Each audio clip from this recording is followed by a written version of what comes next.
life of Montaigne, and the alien distance of his favorite subject. This is the secret knowledge of the territory of concord made him bring into the profession of land surveyor. It comes to advantage for him that the pen is excluding ground and helps his accuracy and skill in his work were readily appreciated, and he found all the employment he wanted.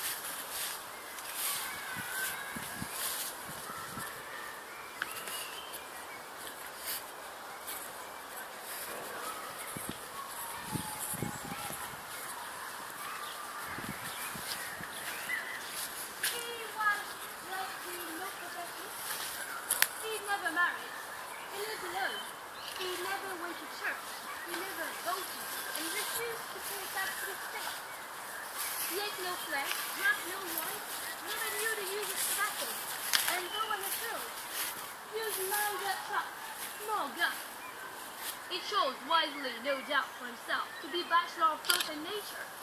He had no talent for wealth, and knew how to be poor without the least hint of squalor or inelegance. Perhaps he fell into his way of living without forecasting it much, but approved it with later wisdom. I am often reminded that if I had the wealth of Croesus bestowed upon me, my aims must still be the same, and my means essentially the same. He had no temptations to fight against, no appetites, no passions, no taste for elegant trifles. A fine house, dress, the manners and talk of highly cultivated people were all thrown away on him.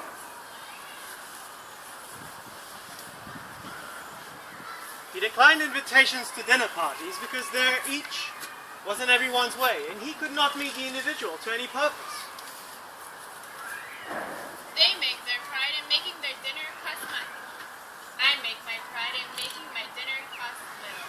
When asked at table what dish he preferred, he answered, The nearest. he lived for the day. His trenchant sense was never stopped by his rules of daily prudence, but always up to the new occasion. He liked and used the simplest food.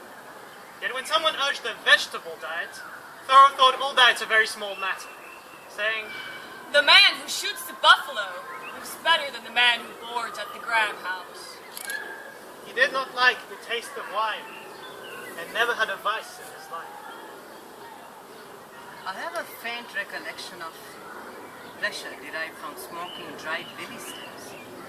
Before I was a man, I had commonly a supply of these, and I've never smoked anything more noxious.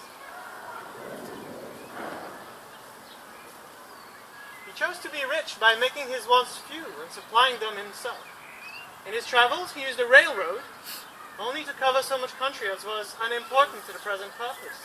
Walking hundreds of miles, avoiding taverns, buying a lodging in farmers' and fishermen's houses as cheaper and more agreeable to him, and because there he could better find the men and the information he wanted. There was something military in his nature not to be subdued, always manly and able, but rarely tender, as if he did not feel himself except in opposition. He wanted a fallacy to expose, a blunder to pillory. I may say, required a little sense of victory, a roll of the drum to call his powers into full exercise. It cost him nothing to say no. Indeed, he found it much easier than to say yes. It seemed as if his first instinct on hearing a proposition was to